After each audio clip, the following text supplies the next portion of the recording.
Welcome back to Left, Right, Center. Joining me, our analysts, Republican Dick Bottoms and Democrat Mike Dino.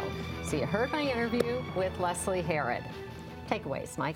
Well, I think she has a lot of enthusiastic energy, and she's very confident in her answers. I mean, the bigger takeaway from the interview is, as we see the election right upon us, is, she's got a good base. Northeast Denver, her district, people who know her, and with the turnout where we think it's going to be so far, which is low, that's a big plus for her. I think on the policy issues, she's very solid. And as a legislator, and a veteran legislator, that's a big plus. I think voters will be looking at, though, what's your executive experience? And that's a harder one for her to answer. But she certainly has some really good community-based experiences that give her a chance at the runoff. All these candidates are pretty practiced on their answers by now. They've probably done like 40, 50 debates and forums by now. So, Dick, any surprises? Well, no, she's got a big personality, and believe me, that helps in politics. But I also felt like she wasn't wanting to reveal how ideologically to the left she is. That I thought her answers were kind of obfuscating where she really is on a couple of the issues. And I think that's a reflection that she knows that she's more liberal than the electorate, which is kind of an amazing situation. I'd always like to press these candidates, I will say, but we have, 10 minutes to interview, and we want to get at a lot of subjects. So I think depending on who makes the runoff, I'll definitely have follow-up questions for them. One of Herod's opponents, Lisa Calderon, has been endorsed by the main voices of the far left, including the Democratic Socialists of America, Colorado Criminal Justice Reform Coalition, and the Working Families Party. At least one poll showed Calderon tied with some of the other front-runners. Could the endorsements propel her to the runoff, Dick? Well, she did well 4 years ago, or relatively well, when she ran previously. I think she is a threat to Leslie Herod. I really do, because she's going to pull some of that left-wing support away from her. If Leslie does not get into the runoff, I think she can look at Lisa Calderon and say, you're the reason why. Mike might disagree. I don't know. Well, I mean, certainly Leslie is positioning herself to the left of candidates like a Mike Johnston, a Chris Hansen, a Kelly Brough. Well, I think, again, the strength for Leslie, she has a constituency that's voted for her. I mean, Lisa doesn't. I think Dick's right. She'll probably pull some votes from Leslie. But, what it really comes down to is she has a constituency she can rely upon. She's been endorsed by Mayor Webb, and in a lot of ways, that's a much bigger endorsement. An endorsement from Mayor Webb and Mrs. Webb is a much bigger endorsement than from the Democratic Socialists, and that's that's going to mean a lot more to her trying to get in the runoff than any endorsements that Lisa Calderon's gotten. Yeah, I would agree with that. Well, far-left leaders are also weighing in on Denver's city council races, where 6 candidates have been endorsed by the Democratic Socialists of America. One of them, Candice DeBaca, is an incumbent, so she's running unopposed. We've got 5 others to the far left that, if they win their races, they hold a majority. Really, the far left on council would hold the majority. Do you think that's going to happen? No. Mike? No, it's not going to happen. Okay, let's move on. I mean, I do think this Councilwoman DeBaca has a very good chance of getting reelected. I think the way the race is set up, and it is a newer district, but she's a good campaigner. There are the 2 other candidates are very capable people, but incumbents are hard to beat. So I think things are probably in her favor, but elsewhere, no. Okay, let's just say, what if, Dick? Okay, what if? We'll play the what if It'll be Dick's game. ideal city if that happens. Will it? I don't know. Is that your slate? Well, I don't think it's any surprise. I think Denver is that close to being Portland or San Francisco in terms of losing control of crime and homelessness. And if that slate of far-left candidates takes a majority on the city council, if we elect a far-left mayor, or no, I don't live in Denver, but if they elect a far-left mayor in Denver, I honestly fear for the future of Denver. I do, because I don't think any of those candidates will do anything to rein in crime and homelessness, and that's what's killing Denver right now.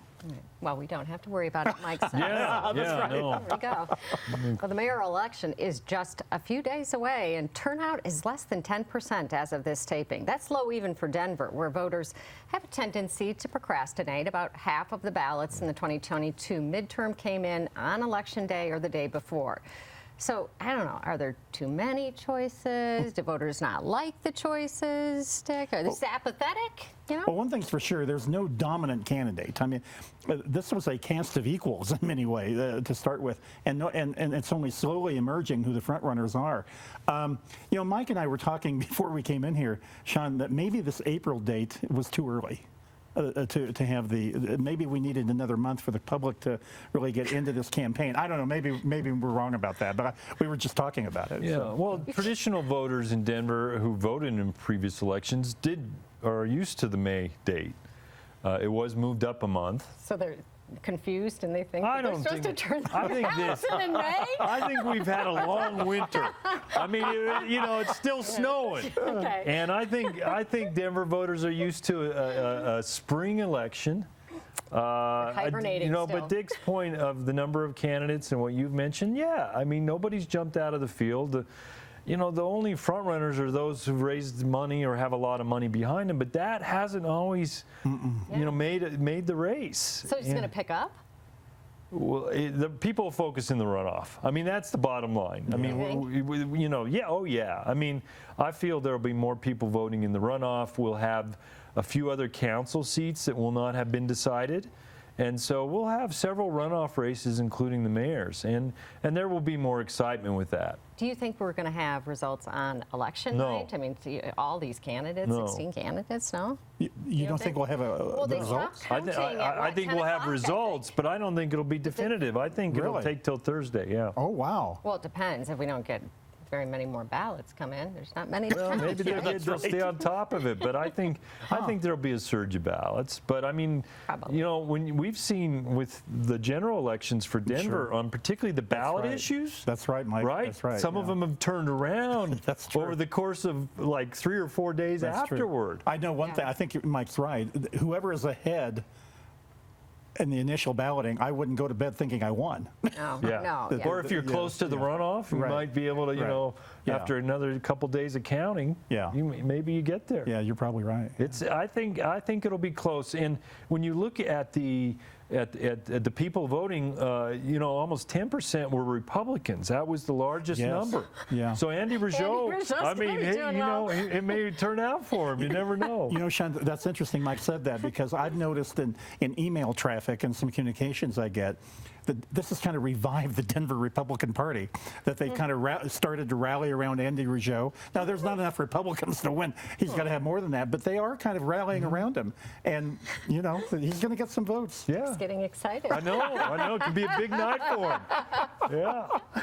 Andy Rizzo for mayor, and then the far left wing for the city council, yeah. right? Wouldn't that be fun? Jeez. Well, we talked about the far left. Let's talk about the far right. A couple recent polls hold some grim news for former President Donald Trump. According to a Republican polling firm, barely half of conservatives here have a favorable opinion of Trump, and more than half of likely voters cite Trump and election denial as reasons to vote against Republicans. A second poll by DU political science professor Seth Maskett found 73% of Republican county chairs in the country are considering supporting Florida Governor Ron DeSantis in 2024, and just 43% support Trump. Almost 4 in 10 say they definitely do not want Trump as their nominee. You know, Dick, the new chair of Colorado's Republican Party, Dave Williams, doesn't believe that Trump is a drag on the party. You know, he says conservatives actually would have won in 2022 had they just supported Trump, right? But I think of Lauren Boebert's race, and that really flies in the face of this. Yeah, that district is very heavily Republican. She won by 546 votes. And there's no more MAGA Trump person than Lauren Boebert. In fact, she flies off to Mar-a-Lago all the time and buddies up to him. I think both of those polls were significant. Unaffiliated voters clearly don't like Trump. That's why we cannot win a race in Colorado right now. Seth Maskett, that was a really interesting piece he did. And I think it shows the county chairs, they are the closest to the grassroots in their counties. I think they understand we only have a shot at winning, Republicans only have a shot at winning if we nominate somebody other than Trump in 2024. That was a really great piece he did. You know, and as you've noted in a column that you wrote, the Republicans who lost the statewide races actually did better than Boebert in her own district. That's right. Right? That's right. Mike? Well, I think some of it's wishful thinking. I do think Republican chairs are like, we'd be better off if he wasn't around. But he's around.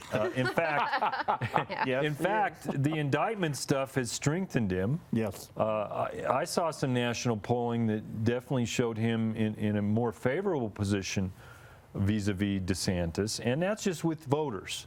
I do think Republican leadership, is fatigued with the guy. But they're not the ones making the decision. It's the people that are going to vote in the primaries, and he's still and he has the upper hand on that. And he's running a better campaign. There was a national article recently. He's much more organized. He's more strategic. He's looking at the issues, and this guy got elected with a haphazard campaign in the first place. If he's organized, it could be a lot more dangerous. Did he hire you? Right? I'm just saying. Mike Dino, campaign manager. Right? He's The running Democrats for campaign. Trump, right? Yeah, there you go. Make a lot off that. I will say this, though. If you look at the early states, Iowa, New Hampshire, they still have DeSantis in the lead. And frankly, those are the only states that really count. I mean, we get all Twitter-pated about national polling, but when it really comes down to it, what happens in Iowa, North Carolina, or Iowa, New Hampshire, South Carolina, and Nevada, our four states. They're going to determine the nomination. Well, you talk about Republicans being fatigued. Not in Colorado. I mean, look, their party chair. I know. Right? You're right. Just ran that race. Yeah. Speaking of party chair, 4 months before former Mesa County Clerk Tina Peters goes on trial for charges of tampering with election equipment, GOP Chair Dave Williams has offered her a job in the state party, heading up Republicans' election integrity efforts. See, I saved the best for last. There you go. I can't make this stuff up. You can't. No, it's a good story. All I have is an image of the fox in the hen house, That's it. No comment? I shouldn't be surprised that there's a wing of the party that absolutely thinks she did the right thing by tampering with election equipment and violating federal and state law. And I don't understand it, but Dave Williams thinks she's great, so we'll see. And he's the party chair. He's the party chair. He's in charge. Right. Yes. And you're a rhino. I'm a rhino. He's the fearmonger. That's right. That's right. All right. On that, we're going to end. Thanks for watching Left, Right, Center. We'll see you next week.